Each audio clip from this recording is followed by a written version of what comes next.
Shalom Alaikum Bapak Ibu Saudara-saudari yang dikasihi di dalam Tuhan. Bersyukur bisa berjumpa dengan saya dalam pembelajaran firman Tuhan. Mari kita berdoa. Bapa, di dalam nama Tuhan Yesus, terima kasih untuk waktu ini. Kami akan belajar firman-Mu.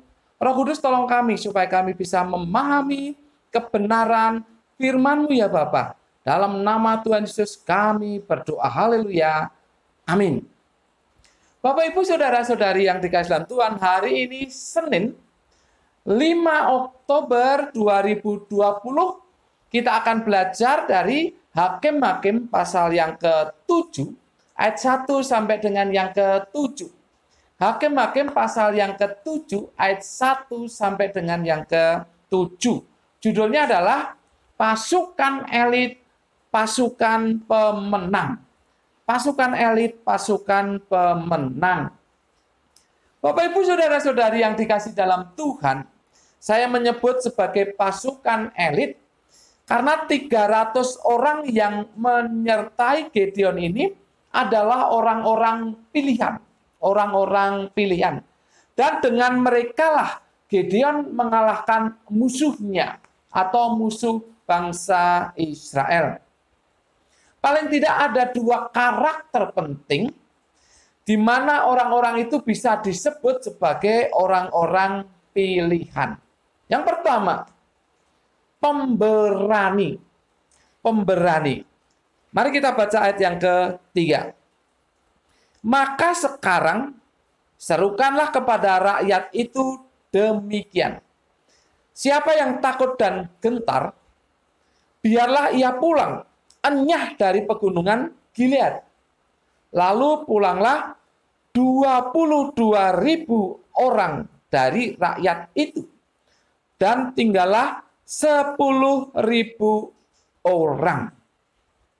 Bapak Ibu Saudara-saudari yang dikasihi dalam Tuhan, di ayat ini ada dua kata yang kontras dengan kata pemberani, yaitu kata takut dan gentar. Takut dan gentar. Kata gentar di dalam bahasa Ibrani itu adalah charet.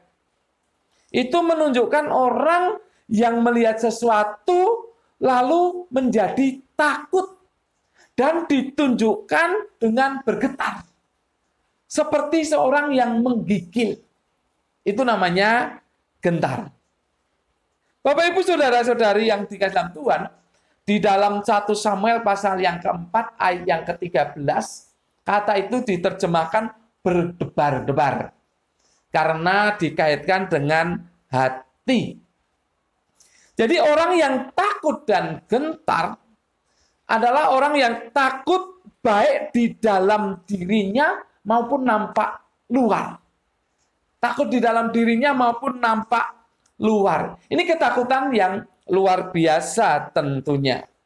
Tetapi 300 orang yang menyertai Gideon nanti, itu adalah orang-orang yang tidak takut dan tidak gentar. Artinya mereka adalah orang-orang pemberani. Inilah karakter yang ditunjukkan oleh 300 orang itu. Pemberani. Pemberani. Yang kedua, siap sedia. Ayat 4 sampai dengan yang kelima menjelaskan hal itu. Bapak Ibu Saudara-saudari yang dikasihi dalam Tuhan, kalau kita perhatikan di sini ada sebuah ujian. Ujian yang diberikan kepada 10.000 orang yang tersisa tadi. 10.000 orang yang tersisa tadi itu menghadapi ujian. Menariknya, Tuhan sendiri yang menguji mereka.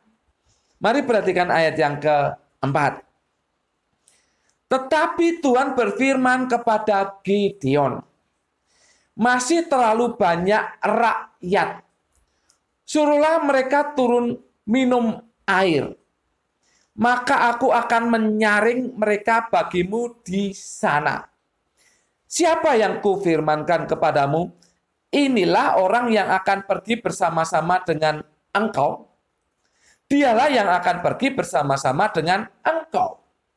Tetapi barang siapa yang kufirmankan kepadamu, inilah orang-orang yang tidak akan pergi bersama-sama dengan engkau.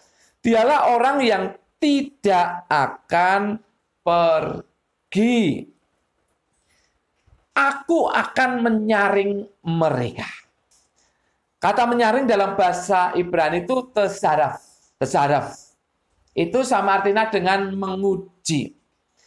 Seorang ahli Alkitab bernama Albert Barnes menjelaskan seperti ini. Ini merupakan pemurnian logam yang memisahkan limbah dari bijinya. Ini bagaikan pemurnian logam yang memisahkan limbah dari bijinya. Supaya apa? Supaya benar-benar murni. Yang menarik di sini adalah cara yang dipakai untuk menyaring mereka. Ini cukup unik. Cukup unik. Kita membaca ayat yang bagian yang kelima, ya, ayat yang kelima demikian. Lalu Gideon menyuruh rakyat itu turun minum air dan berfirmanlah Tuhan kepadanya. Perhatikan. Barang siapa yang menghirup air dengan lidahnya seperti anjing menjilat, haruslah kau kumpulkan tersendiri. Demikian juga semua orang yang berlutut untuk minum. Bapak, Ibu, saudara-saudari yang dikasihi di dalam Tuhan. Menarik di sini ya. Ujiannya adalah cara mereka minum. Cara mereka minum. Mengenai hal ini, itu banyak tafsiran. Banyak tafsiran. Tapi saya menyimpulkan seperti ini. Orang yang menghirup air itu dengan lidahnya seperti anjing menjilat, itu adalah orang-orang yang ingin memuaskan dahagannya. Jadi dia kan bebas karena dekat air kan, mulutnya dekat air. Jadi dia bebas untuk minum sebanyak dia mau. Tetapi dia dalam posisi yang sedikit lebih rendah, seperti orang yang membungkuk. Seperti orang yang membungkuk. Nah, kalau musuh datang, orang yang seperti ini posisinya tidak siap. Tidak siap untuk melawan musuh. Karena posisinya itu, kepala itu dekat dengan air. Menghirup air dengan menjilat seperti tadi, ya, seperti anjing tadi. Jadi kepala ini posisinya dekat dengan air. Dan ini orang yang tidak siap ketika musuh datang. Tapi bandingkan, orang yang berlutut kemudian mengambil air dengan tangannya, lalu menghirup air itu dari tangannya.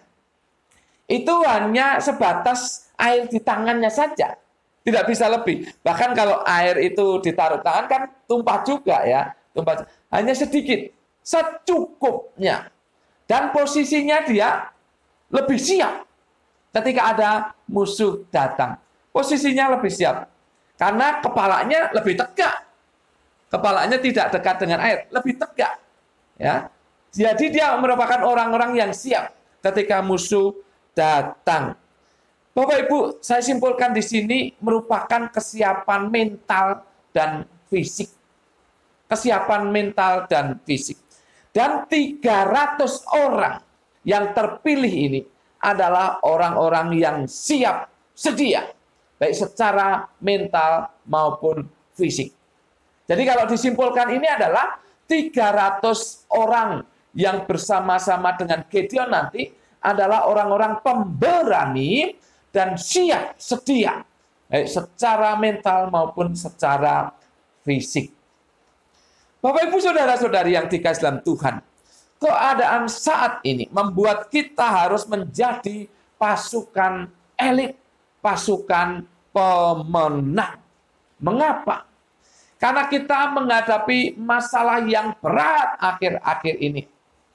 Kita tidak tahu ke depannya apakah masalah itu bisa lebih ringan atau malah semakin berat. Karena masalah-masalah yang kita hadapi itulah, maka seharusnya Anda dan saya menjadi pasukan elit, pasukan pemenang. Dengan cara seperti apa? Anda dan saya harus menjadi orang yang pemberani. Berani menghadapi masalah yang ada. Berani menghadapi persoalan yang ada. Berani menghadapi penderitaan, sakit penyakit. Berani menghadapi himpitan, tekanan-tekanan. Termasuk dalam masalah ekonomi dan keuangan. Berani menghadapi masalah-masalah kehidupan itu. Selain itu, Anda dan saya harus tetap siap sedia setiap saat. Siap sedia setiap saat.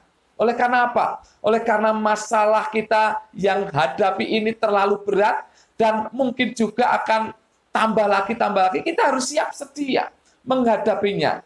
Kita harus menjadi orang yang siap menghadapi masalah A, B, C, dan seterusnya. Jadilah siap sedia secara mental dan secara fisik. Bapak, Ibu, Saudara-saudari yang dikasih dalam Tuhan, kalau kita tidak pemberani, maka kita sudah kalah duluan sebelum berperang, sebelum menghadapi masalah. Kalau kita tidak siap sedia, maka kita akan menjadi orang yang tersungkur di dalam menghadapi masalah. Oleh sebab itu kita harus menjadi orang yang pemberani dan siap sedia menghadapi musuh-musuh kehidupan kita itu. Sehingga kita layak untuk masuk di dalam pasukan elit, pasukan pemenang. Dan kita akan menang menghadapi masalah yang ada. Sekali lagi, jadilah berani menghadapi apapun masalah yang ada dan siap sedia ketika kita menghadapi masalah. Sehingga kita tampil sebagai pemenang. Karena kita adalah pasukan elit, pasukan pemenang. Amin. Mari kita berdoa. Bapa, dalam nama Tuhan Yesus, terima kasih untuk firman Tuhan ini. Mengajari kami untuk menjadi orang yang pemberani menghadapi masalah yang ada. Dan siap sedia setiap saat. Sehingga kami tidak tersungkur, tidak terpuruk ketika menghadapi masalah. Terima kasih atas firman-Mu yang menegur, menghibur, dan menguatkan kami. Terima kasih Roh Kudus, tolong kami. Bukan hanya untuk merenungkan firman-Mu, tapi melakukannya dalam kehidupan kami sehari-hari. Dalam nama Tuhan Yesus, kami berdoa dan mengucap syukur. Semua yang siap untuk menjadi pasukan elit, pasukan menang, dan menang dalam kehidupan ini, berkata, amin. Tuhan memberkati Bapak, Ibu, Saudara-saudari senantiasa.